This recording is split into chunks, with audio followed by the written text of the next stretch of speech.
peu de moussard pour commencer. Natril bechidouche katan. On va commencer par un petit chidouche dans la paracha.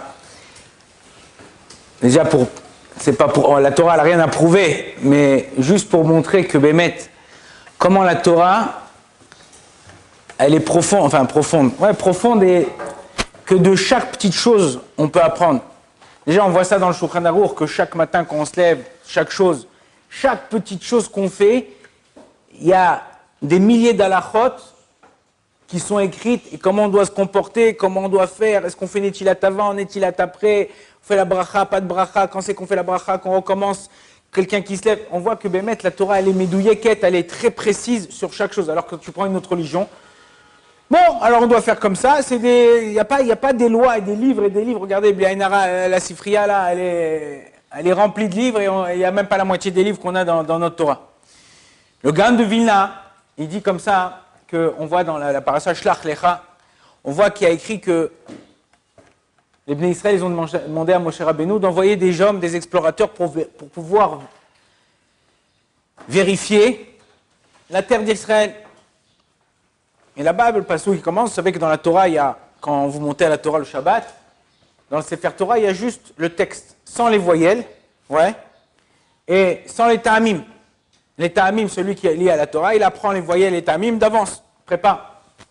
Le Baal Koré. Maintenant, le gars dit, comment on aurait pu savoir qui c'est les deux personnes qui vont être sauvées? Parce qu'il y a eu 10 explorateurs, 2 ils n'ont pas fauté, Kalev ben Yefouné et Yoshua bin Nun. Il y a écrit là-bas, Ish Echad. Ok? Ish Echad, bon tu dis, il a envoyé un homme. Gaon il dit que, regardez les ta'amim, comment on peut apprendre, même que d'une chanson, des ta'amim dans la Torah, c'est comment prononcer, on peut apprendre. Ish Echad, un c'est Talsha, nous on dit les Sfaradim Talsha, mais les Ashkenazim, ils disent Yachak Tana ou Yachak Gdola, comme ça s'appelle Talsha chez eux. Et le deuxième Ta'am, qui c'est qui est Baal Koré ici? Nous? Azla Gerish. Il dit le Gaon Davar Atsum. Il dit Yachak Tana, Yachak Gdola, Shama Yachak Tana. Il dit Pne Moshe, Kepne Hashemesh. Moshe, il représente par le soleil. C'est lui qui éclaire tout le Ham Israël. Pne Yoshua, celui qui l'a remplacé après Yoshua bin Nun, c'est quoi? C'est Pne Ayareach, comme la face de la lune. La lune, elle éclaire, mais moins que le soleil. Il dit Yachak Tana, Yareach Tana, c'est qui? Yoshua bin Nun. Ish Echad Arishon, Yachak Tana, c'est Yoshua bin Nun. C'est un remède que le premier homme qui va être sauvé, c'est Yoshua bin Nun. Ish Echad Hasheni, c'est quoi? Azla Gerish. Ça veut dire quoi en araméen Azla? Il est parti. Gerish, Gimel Rashim. Qui c'est qui est parti au Gimel Rashim? Qui c'est qui est parti aux 3 têtes? Avraham, Yitzhak, Yaakov. Yoshua bin Nun. Qui ruach acheret haïtaimo. Alors, où il a dit, je vais prier au... Hein? Kalev ben Yefouné, Mechila. Je voulais voir si vous suivez. Ouais, il n'y a que le Rav Nakash qui suit, je ne comprends pas. Ouais, Aïtan, il est réveillé. Pourtant, les nouveaux maris, ils sont endormis. Hein. Bekitsour, Kalev ben Yefouné. Donc, vous voyez comment la Torah, elle est médaillée-quête de chaque chose. Comment on fait? Mais non, le sujet de ce soir que je veux, de cet après-midi, ce soir que je veux parler avec vous, c'est la façon de voir les choses dans la Torah.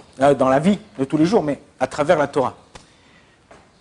À une personne, en général, on voit tous des kshaïm, on voit tous des difficultés dans notre vie. Maintenant, à nous, comment avoir la perception des choses? Tu peux voir les choses d'un bon œil, tu peux voir d'un mauvais œil.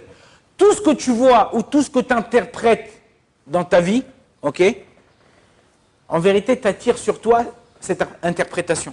On voit où? On voit aussi dans la paracha. On va voir que dans pas mal d'endroits, on voit ces choses-là. On voit quoi? On voit que Bémet, quand ils sont revenus, les explorateurs qu'ils ont dit, Vaïnu Be'enehem, Kechagavim, on était comme eux, comme des sauterelles, des fourmis, on était comme eux. C'est-à-dire qu'en vérité, comme toi, tu te sens, si tu te sens que tu es quelqu'un de bien, quelqu'un qui va réussir, quelqu'un qui... Alors, Bémet, t'attires sur toi la réussite. Mais si tu dis, bon, je suis un bon à rien, qu'est-ce que je fais? Je ne sais rien faire, j'ai rien appris, j'ai pas de diplôme, j'ai pas de machin, eh bien, tu t'attires sur toi le fait que tu seras tout le temps, tu traîneras tout le temps de la patte. Un homme, il doit attirer sur lui de voir les choses d'une bonne chose. Je pense que j'ai trouvé, Rav Nakash, il va me dire si c'est vrai ou pas. Rav Nakash va me dire si c'est vrai ou pas. Je pense que j'ai trouvé la solution pour faire venir le Mashiach.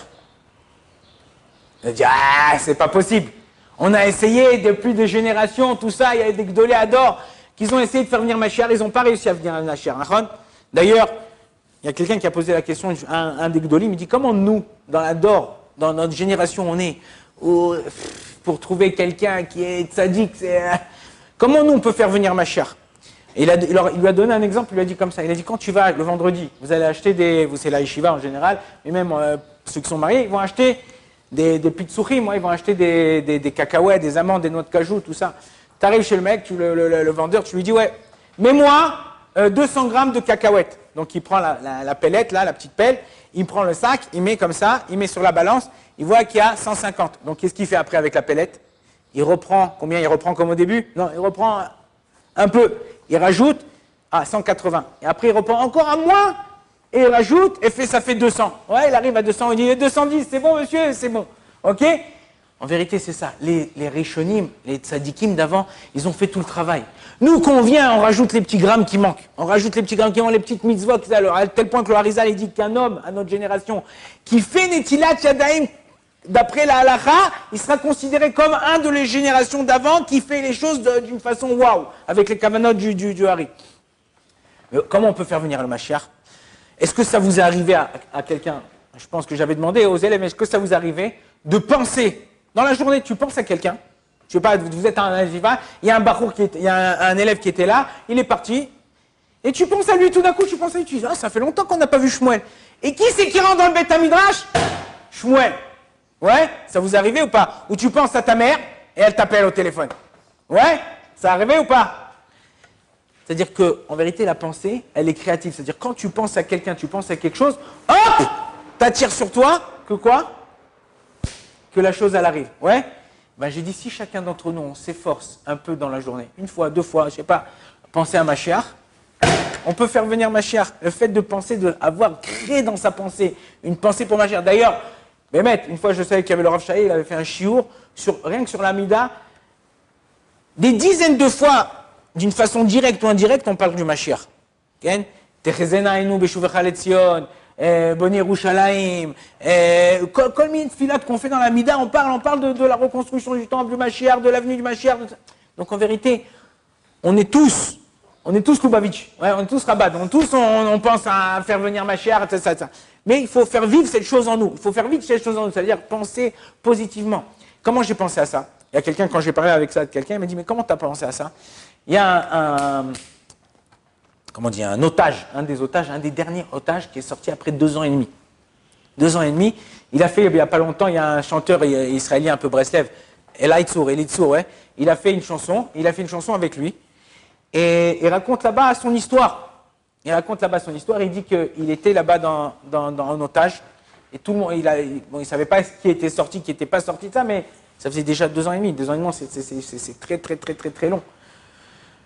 Et il était assis comme ça, il a dit, il voulait mourir. Il a dit à Kadosh Baruch Hu, vas-y, j'en peux plus.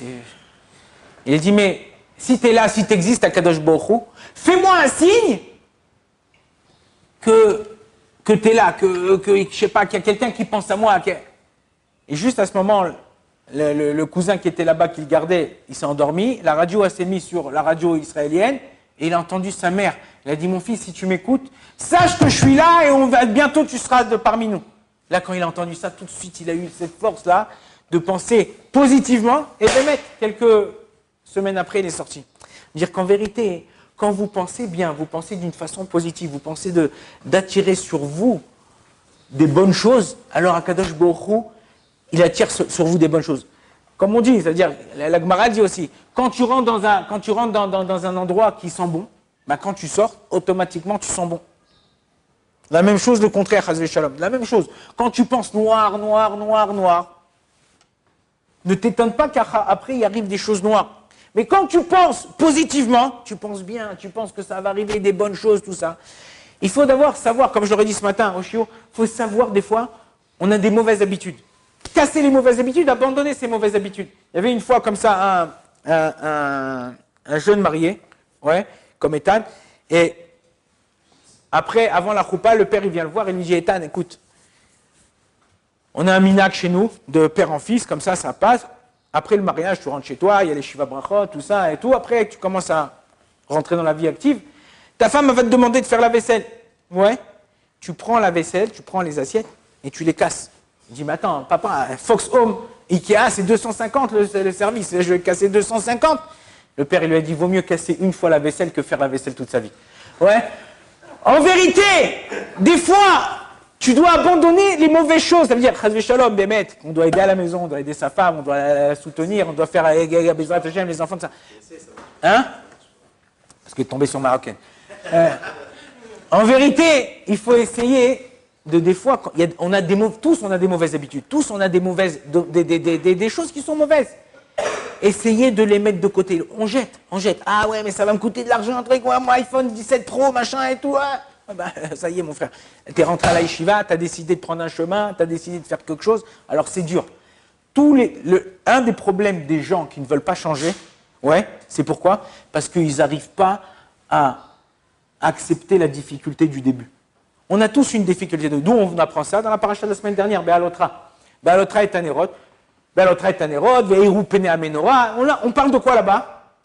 De comment allumer, ouais, la Hanoukia, comment on allume la Hanoukia du Bet Amikdash. Ouais, Nertamid, et après le Chumash il continue. Et comment il dit là-bas? Vezé Maase Amenora, Mikshazav. Je ne comprends pas. Mikshazav, on l'a vu dans Parashat Trouma. Là, on est dans Parashat Béalotecha. Béalotecha, c'est comment allumer les bougies. Mais non, tu me dis Mikshazav. Il dit le Chidushé Harim. Il nous dit que ça, Mikshazav. Tout le monde a des kshaïm qui sont durs, de zahav, des kshaïm, on a des difficultés dans la vie. Mais le but, c'est quoi? C'est qu'Akadosh Baruch Hu, il ne juge pas au résultat. Un jour, tu t'es pas levé, 2 jours, tu t'es pas levé, 3e jour, tu te lèves. 4 jours, tu te lèves, 5 jours, tu te lèves, 6 jours, tu t'es pas levé, 7 jours, tu t'es pas levé, 8e jour, tu te lèves. Nachon que c'est difficile, tu n'as pas été igvi, tu n'as pas été assidu. Mais quand tu t'habitues et tu t'es mis de gabère, tu te renforces, comment on dit Midgaber, tu surmontes la difficulté, c'est ça qu'Akadosh Baruch Hu il attend de toi, de surmonter la difficulté, que c'est vrai que c'est dur, au début que c'est dur, ça va être dur pendant 6 mois, 1 mois, je ne sais pas, un certain laps de temps, mais après sachez que cette difficulté, elle va se transformer en toi, comme ça il dit le Balatania, en Teva Hadash chez toi, en une nouvelle nature chez toi, et tu vas arriver à faire ce que tu n'arrivais pas à faire avant. Pourquoi? Parce que tu as surmonté la difficulté. Tu as surmonté la difficulté, comme dans un couple. Dans un couple, c'est difficile. Tu as l'habitude, tu es à la yeshiva, tu t'entendais pas avec ton choutaf dans la chambre, tu vas voir le Rav Shaya, tu vas voir le Rav Nakash, tu vas voir un des Rav, tu vas dire, je peux plus, il est pas propre, il sort de la douche, machin, il fait du bruit quand il rentre le soir, moi j'ai envie de dormir, tout ça. Il dit, bon d'accord, on te change de chambre. Mais quand tu es marié, mon frère, tu es avec ta femme, tout ça, qui c'est que tu vas aller voir pour changer de chambre? Tu vas demander à qui? À ton mashgiach, à qui tu vas demander? Tu étais là-bas, ça y est. Ok, vous savez, il y a les menottes, il y a des menottes pour ici. Ouais. Il y a des menottes pour là. Il y en a qui mettent les menottes là, des fois. Ouais, ça y est. Arrête mes coups d'échec, ouais. Mais en vérité, il faut savoir que à partir du moment, le travail du mariage, que vous allez vous marier bientôt, chacun d'entre vous, ceux qui sont mariés sont mariés, mais vous allez vous marier, c'est un travail de midot. Avant tout, c'est un travail de midot. C'est pas, maintenant j'ai mon petit appart, je vais plus manger ce qu'il y a à la yeshiva, je vais kiffer, je vais ça va être mieux, j'ai pas besoin de me faire les toasts le matin, attendre les pancakes, s'il en reste ou pas, et tout ça. Non! Là, c'est un travail de midot. Tu rentres, ta femme, des fois, elle n'a pas le temps, elle est fatiguée, elle n'a pas eu le temps de te faire à manger, elle n'a pas eu le temps de te faire. Mais toi, fais quelque chose. Mais non, le but aussi, il y a un truc très important à faire, c'est pas de regarder. Et c'est pour ça que c'est important, je pense qu'on vous l'a dit, de ne pas se faire inviter chez les jeunes couples. Ça, chez un rabbin, ça veut dire chez un rabbin, chez quelqu'un, un couple plus âgé, oui, parce que tu apprends d'eux. Mais non, parce qu'en vérité, quand tu regardes l'autre, tu te compares à l'autre, ton copain, il s'est marié, ok? Mais non, Ethan, il vient de se marier. Il regarde les gens qui se sont mariés avant, il va dire, viens, on fait Shavuot ensemble. Ça. Non, on ne fait pas Shavuot ensemble. Pourquoi? Parce qu'on compare après. Ah, regarde, ils vont sortir, la femme d'Ethan, elle va lui dire, t'as vu, sa femme, elle prépare les gâteaux, tout ça et tout. L'autre va dire, t'as vu... Non, on ne compare pas. Il y avait comme ça une fois un type. Il était... Qu'est-ce qu'il y a? Non, je te vois parler et tout ça, tu rigoles, je veux rigoler avec toi. Il y avait une fois... Il y avait une fois comme ça. un couple. La femme, ils habitaient dans un... Vous savez, ici, maintenant à Ramoth, il y a au-dessus du canyon, tout ça, il y a des grands immeubles. Ils ont fait maintenant, ils veulent faire tout casser à Ramoth et faire monter des grands immeubles de 15, 16, 17, 18 étages. Ça. Et même là, à Charter, tout ça. Et en vérité, des fois, tu vois, tu arrives à voir, comme ici, là, par exemple, j'arrive à voir la yeshiva d'à côté, j'arrive même de voir s'il y avait quelqu'un à la fenêtre, je pourrais lui faire coucou. Il y avait une femme comme ça, elle était à la maison. Et bon, quand son mari travaille, tout, elle fait la vaisselle, elle se plonge, quand elle fait la vaisselle, elle était en face de la fenêtre, puisque c'est une fenêtre en face, et elle voyait le couple d'en face en train de, le mari, en train de faire la spongia, en train de faire la vaisselle et tout ça et tout. Et elle avait les boules, elle dit, purée, mon mari, à peine s'il m'aide à la maison, le soir il rentre, il est fatigué, c'est moi qui prépare, c'est moi qui truc et tout. Alors son mari rentre le soir, et il dit, chérie, regarde, le mari en face, tout ça, il fait ça, il fait ça, il fait ça. Toi, qu'est-ce que tu es prêt à faire pour moi? Qu'est-ce qu'il lui dit le mari? Je suis prêt à fermer le rideau. Ouais. Pourquoi? Parce que arrête de regarder ce qui se passe chez les autres. Si toi, tu es heureux de cette façon-là, où tu veux, parce que tu as envie, tu en as besoin d'arranger les choses, alors demande-le. Tu n'as pas besoin de voir ça chez quelqu'un d'autre pour pouvoir le demander. Aujourd'hui, malheureusement, on est dans une génération comme ça, où on n'a pas de besoin. Tu es chez toi, ou vous êtes à la yeshiva, par exemple. Vous êtes à la yeshiva, super, tu kiffes, tu as une super revruta, ou tu es à la maison avec ta femme et tout, tu es bien, tu es au top. Et pitom, là, vous avez les téléphones, donc vous avez le soir, vous avez le droit au téléphone, tu as ton téléphone, et tu vois que ton copain, il est parti au Hermon faire du ski. Ouais, où il est parti. Tu dis, oh là là, j'ai envie de faire du ski, oh là là, j'ai envie d'être...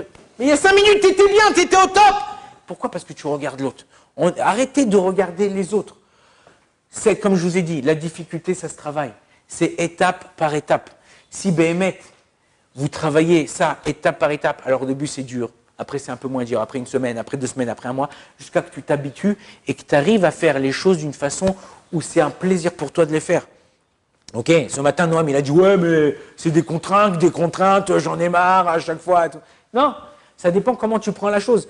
Quand tu fais ce que tu veux, bah excuse-moi, t'es plus un homme. Tu fais ce que tu veux. Pourquoi tu fais ce que tu veux? Tu vas dire mais si, je fais ce que je veux. Mais non, parce que maintenant c'est même plus toi qui décides, parce qu'à partir du moment où tu vas être en manque de ce que tu as envie de faire, tu vois noir, tu vois plus dans, tu fais parce que rien ne peut t'arrêter. Il faut savoir se dominer soi-même. Comment je réponds à la personne, comment je parle à la personne, comment je demande la chose, comment je fais la chose. On a dit étape par étape. Ok? Si tu ne fais pas les choses étape par étape, tu n'arriveras pas à le faire. Il y a, vous savez c'est où Arad? Hein? C'est où? C'est vers la mer Morte.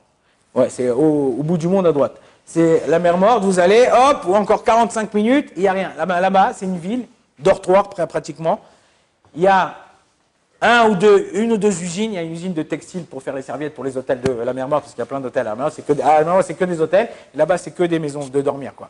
Ouais, et il y avait dans un mif'al là-bas, il y avait un type qui a commencé à faire tchouva. Là-bas, il y a Chassidé Belz. Les Chassidim Belz, c'est ceux qui ont les chaussettes blanches sur le pantalon et la 4x4 sur la tête. Ouais, ils ont comme ça. Et là-bas, il y a ça. Ouais, maintenant, Baruch Hashem, ils ont réussi, les Chassidé Belz, là-bas, à remonter la ville. Une fois, j'ai été bloqué, je ne me rappelle plus où j'étais. J'ai dit oui, un Stibler. Hein. Ils m'ont dit à Arad. Je suis parti, j'ai pris Mincha là-bas, et après j'ai continué la route. Il y avait un type qui travaillait dans une usine là-bas, et il commence à faire tchouva.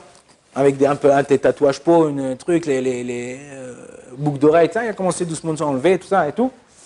Et il n'avait pas de rave. Et il cherchait un rave, et il avait son copain Mendel, qui travaillait avec lui dans l'usine. Il lui dit Mendel, c'était un chassid gourd. Il dit regarde, tu peux pas me faire rentrer chez ton Admour? Mon amour, il parle yiddish, tout ça et tout. Toi, tu parles yiddish. Je dis non. Il dit alors, tu peux pas. Je dis mais comment je vais faire? J'ai besoin d'un rave, poser des questions, savoir comment me comporter. Il dit regarde, ça fait 15 ans qu'on travaille ensemble. Comme tu es mon ami, je vais t'apprendre les questions qu'il va te poser au début et après tu parleras avec lui en hébreu. Ok? Il a dit bon, ok. Il a dit bon, tu vas rentrer, il va te faire asseoir, il va te dire vous, Sertsar, comment ça va? Mamanishma, comment ça va? Ouais. Tu dis, Ales Git, Baruch Hashem, ça va bien, Baruch Hashem. Ales Git, Baruch Hashem, ça va bien, Baruch Hashem. Après, tu vas dire, You learnen? T'étudies la Torah? Tu lui dis, Yo, Vadaï, oui, j'étudie la Torah. Il va dire, a line, tout seul? Tu dis, non, il m'a révroussé avec le binôme. Il va dire, on site, combien de temps? Tu dis, 15, 16h, 17h. Il va dire, ah, you greet et tzaddik, t'es un grand tzaddik. Toi, tu lui dis, pachot mi arabe, moins que le Rav, je suis moins tzaddik que le Rav. Bon, il répète les questions, il répond, vous sertzar, alesgi, il appelle le mashbak, il appelle le chamash du Rav, il dit, je voudrais voir le Rav, il dit, tu parles yiddish, il dit, oh, yo, vadaï. Il dit, bon, tu peux venir mardi à 15h. Il arrive mardi à 15h, il s'assoit. Le Rav, il dit, vous sertzar, il dit, alesgi, borochem. Voilà, ça commence bien, c'est les mêmes questions que mon copain il m'a appris et tout. Le Rav, il le regarde comme ça, avec sa barbe, il touche sa barbe comme ça. Il lui dit, you get a mikve. Tu vas au mikve? Alors lui, il a dit, yo, vadaï. Il lui dit, on zeit. Combien de temps? Il dit, 15, 18, 15h, 16h, 17h. Il lui dit, a line, tout ça. Il dit, non, il m'a fait vrousser. Il dit, mais you greet a rachat, t'es un grand rachat. Il dit, par contre, moins que le Rav. Ça dépend. Hein. Ça, c'est quand quelqu'un il veut brûler les étapes. On a dit que pour pouvoir avancer vers un Kadosh Baruch Hu, il faut faire ça étape par étape.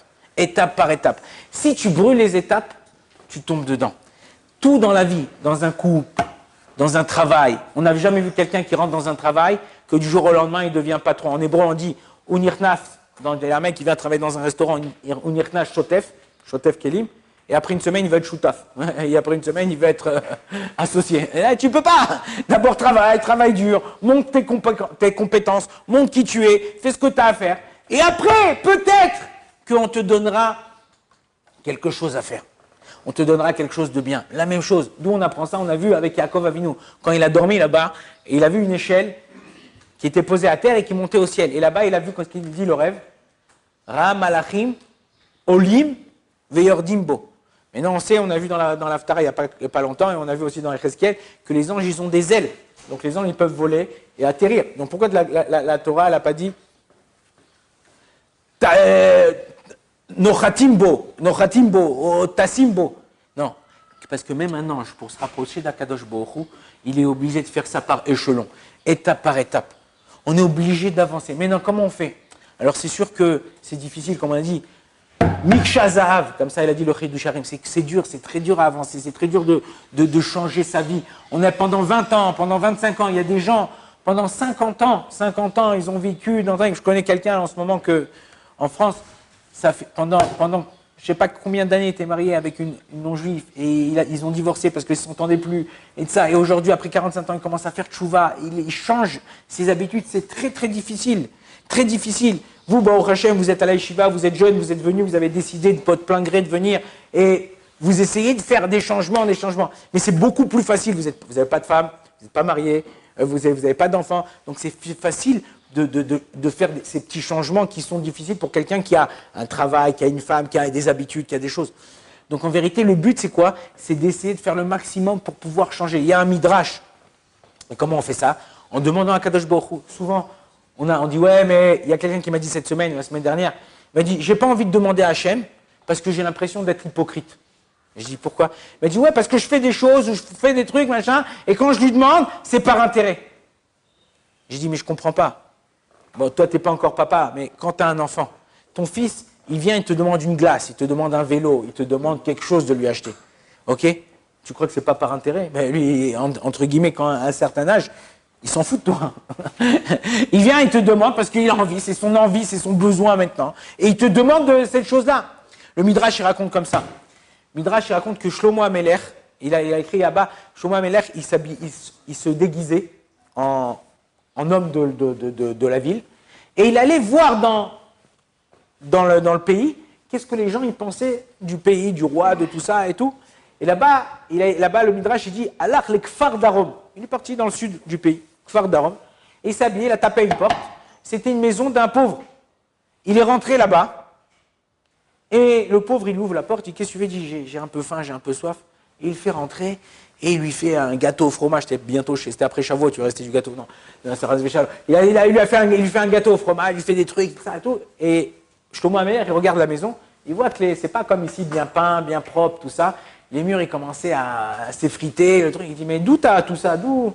Il dit, j'ai une chèvre, avec elle je vais faire mes courses, avec elle je prends son lait, avec elle je trinque ça, et comme ça. Il lui dit, eh ben, comme j'ai pas le truc, il dit, comme toi, j'ai pas le mérite d'inviter souvent, ben, tu sais quoi? Je vais prendre cette chèvre-là, après que tu as bien mangé, tu t'es reposé, je te ferai à la hache, je te ferai un barbecue. Ouais, je te fais un barbecue. Je dis, mais non, comment tu vas faire? Il dit, quoi? Tu veux m'enlever la mitzvah de Akhnasat Orchim? Il a pris la chèvre, hop, il a fait shrita, hop, il a fait il ne savait pas que c'était Shlomo Ameler, il lui a fait un barbecue. Shlomo Ameler, il était tellement touché de cette chose, il a dit, comment un pauvre comme ça qui a rien, il est prêt à tout donner pour l'autre? Il lui a dit, écoute, je vais t'écrire un petit mot.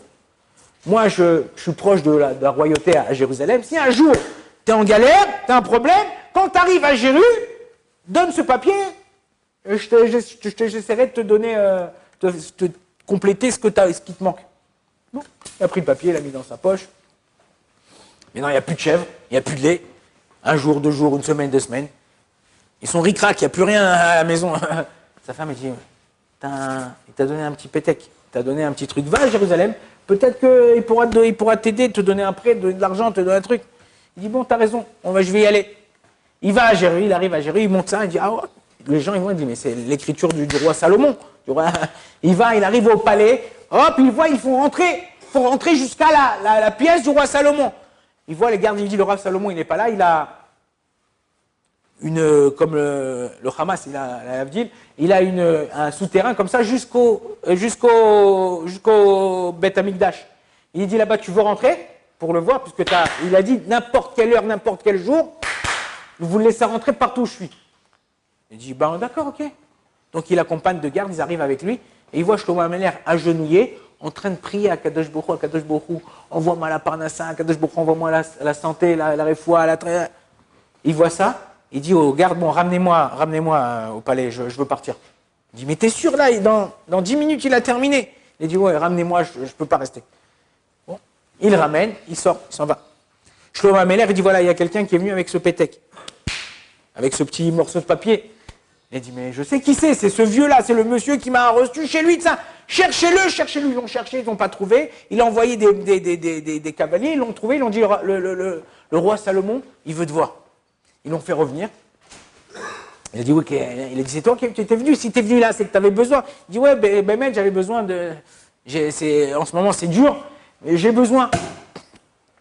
Et il dit, alors pourquoi tu es parti? J'étais là, tu étais devant moi. Il dit, parce que quand je suis arrivé, je t'ai vu, toi, prier à Kadosh Baruch Hu, lui demander la parnassa, ouais. Je me suis dit, attends, si lui demande à Dieu, pourquoi passer par un intermédiaire? Je vais demander moi directement à Dieu. En vérité, souvent on oublie qu'on est tous les enfants d'Akadosh Baruch Hu. Chacun d'entre vous, vous avez une particularité qu'il n'y a pas chez l'autre. Et Akadosh Baruch Hu, il vous aime pour ce que vous êtes. Rabbi Nachman, il dit, le jour où tu es né, c'est le jour où le Dieu il a décidé que le monde ne pouvait pas exister sans toi. Donc si tant que tu es dans ce monde-là, c'est qu'Akadosh Baruch Hu, il a besoin de ton travail dans ce monde pour servir Akadosh Baruch Hu. Donc toi, tu es là aujourd'hui, tu es ici. Akadosh Baruch Hu, il a besoin de toi. Akadosh Baruch Hu, il a besoin de ton travail. Lui, son travail, ça va être le moussard. Il te dit, enseigner le moussard. Lui, son travail, ça va être d'aider l'autre, d'essayer de donner à l'autre le maximum de faire. Et en vérité, c'est ça. Akadosh Baruch Hu, quand, là, on parle, au passage, les Meraglim, ils ont été punis parce qu'ils n'ont pas appris de la faute de Myriam, qui a été punie dans la paracha la semaine dernière, à cause de la Shonara. Et eux, ils ont fait quoi? La Shonara sur Eretz Israël. En vérité, nous aussi, on doit savoir que le but d'un homme, c'est pas de parler mal de l'autre. Justement, donner cette force à l'autre, ou réveiller cette force à l'autre qui a chez le second. Il y a un Rav dans la Gemara, il s'appelle Rav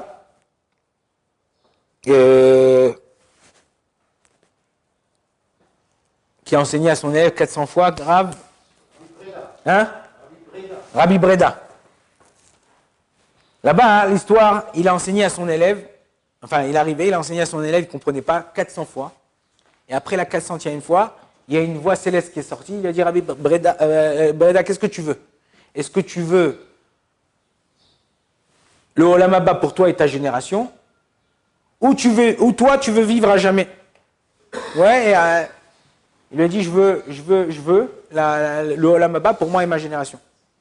Eh bien, il dit, parce que tu as demandé ça pour toi et les autres, je te donnerai les deux. Et tu vivras, et ça, jusqu'à qu'il a demandé de trucs. Il y a un des Rashi Shivot, il pose la question, il dit comme ça, pourquoi la voix céleste, elle a été donnée à Rabbi Breda? Pourquoi elle n'a pas été donnée à son élève? Son élève aussi, il a appris 400 fois. Lui, 400 fois, et son élève aussi 400 fois. Il a dit parce que son élève, il a appris pour comprendre pour lui-même. Mais Rabbi Breda, il a appris pour donner à l'autre. Quand tu fais pour donner à l'autre, t'es zoré de Dvarim Marbé. Tu as le mérite d'avoir des choses pour toi. Ne croyez pas que quand vous aidez quelqu'un dans votre chambre ou dans la rue, tu perds ton temps. Au contraire, quand tu aides quelqu'un d'autre, Akadosh Baruch Hu, il te donne 1000 fois plus. Une fois, il nous avait dit, le Rav Gidon Ben Moshe, il a écrit tout un contraste. Il y a un shoot qui s'appelle Yoru Mishpatecha du Rav Gidon Ben Moshe. À la fin, il a un contraste de Shte Mikra Vechat Targum. Il nous avait dit une fois comme ça que des fois, tu lis Shte Mikra Vechat Targum, tu dis, oh purée, dans ta tête, tu ne vas pas dire à voix haute, ça se fait pas. Ça prend la tête. Ouais, je le lis. Le Targum, au fur et à mesure, puisque tu lis la Gemara, tu comprends ce que le Onkolos il écrit, mais des fois, bon, je lis, au lieu de ça, je pourrais faire une daf de Gemara, 2 daf de Gemara, je pourrais faire un Sefer Moussar. Ouais, là-bas, c'est une des seules mitzvot où Akadosh Baruch Hu, il dit Kol Amesayem Shte Mikra Vechat Targum Imatzibur. Ouais, Ma'arichim Lo Yamav ou Shnotav.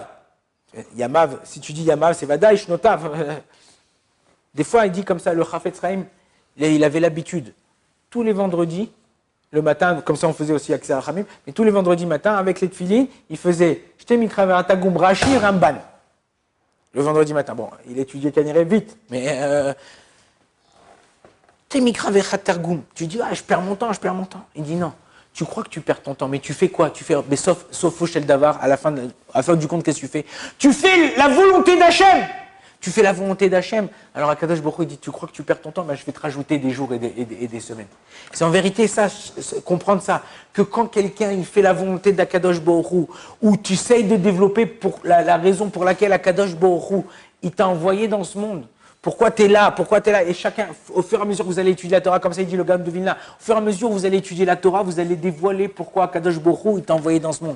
Un, ça va être pour le Chesed, un, ça va être pour le Limud Torah, un, ça va être pour la Parnassa. Chacun, il va découvrir au fur et à mesure du Limud qu'il a une affinité sur certaines choses. Il y a un élève que vous connaissez ici qui était là, un truc, je pense que je peux parler de lui, mais il était là, il étudiait, il faisait machin, tout ça.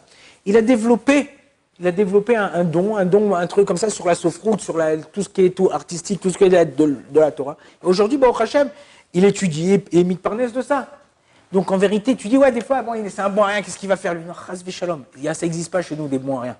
Ça n'existe pas chez nous des bons à rien. Pourquoi? Parce que tant que tu veux faire, comme il a dit Rabbi Israël Sainter, Kol od shaner dolek, tant que ta lumière elle est là, tu as envie, tu es là, t'as envie, tu perds pas, tu baisses pas les bras. Tu as envie d'avancer, tu as envie de faire, tu fais. Alors Akadosh Baruch Hu, il vient et il t'aide à découvrir pourquoi tu es là. Et en vérité, c'est ça, essaye de penser positivement. Il y a un livre, c'est un livre qui a été écrit par une femme, qui s'appelle Rabbanit Sarah Yosef, c'est la Kala du Rav Ovadia Yosef. Il a été traduit en français, ça s'appelle la pensée positive. De penser toujours positivement. Que je vais faire des choses bien, je vais faire ça. Même, comme je vous ai dit, j'ai une amie à ma femme qui habite à Beth Shemesh et elle voulait refaire sa cuisine. Mais non, une cuisine, ça ne vaut pas moins, une cuisine toute neuve, même chez Ikea, pas moins que 50 000, entre 50 000 et 100 000 shekels. Et son mari dit, mais on n'a pas d'argent pour ça. Il dit, si Dieu veut, j'en suis sûr, jusqu'à Pessah, on aura une cuisine nouvelle. Et elle pensait à s'imaginer dans sa nouvelle cuisine, en train d'ouvrir le placard, en train d'ouvrir son nouveau frigidaire. Elle les imaginait comme ça, imaginer. Et bien, Bémet, son mari, il a eu une prime du travail. Et il a dit, voilà, tu sais quoi, je ne pensais pas avoir cet argent, voilà, c'est pour ta cuisine. Et ils ont fait la cuisine. Dire que des fois, c'est un truc banal, c'est un truc matériel, mais même au niveau spirituel. Quand tu penses, tu n'arrives pas à comprendre la Gemara, tu n'arrives pas à comprendre ça, tu n'arrives pas, et tu reviens, et tu ne comprends pas, et tu reviens, après tu dis, j'en ai marre. Non, sache que, pense positivement, pense qu'un jour tu arriveras à comprendre.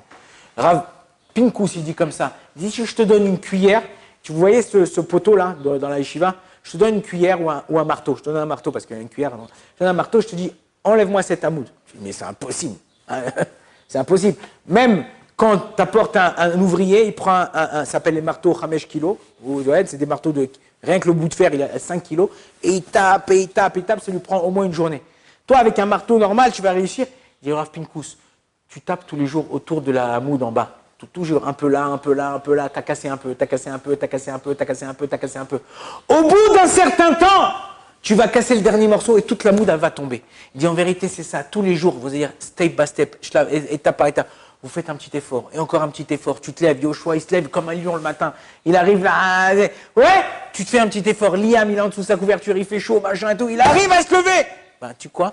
Tu arrives à te lever. Tu fais une fois, deux fois, trois fois, quatre fois, 10 fois. Ça devient une nouvelle nature chez toi. Il faut juste croire que tu es capable. Si tu crois que tu es capable, tu y arriveras. Shabbat shalom, voir.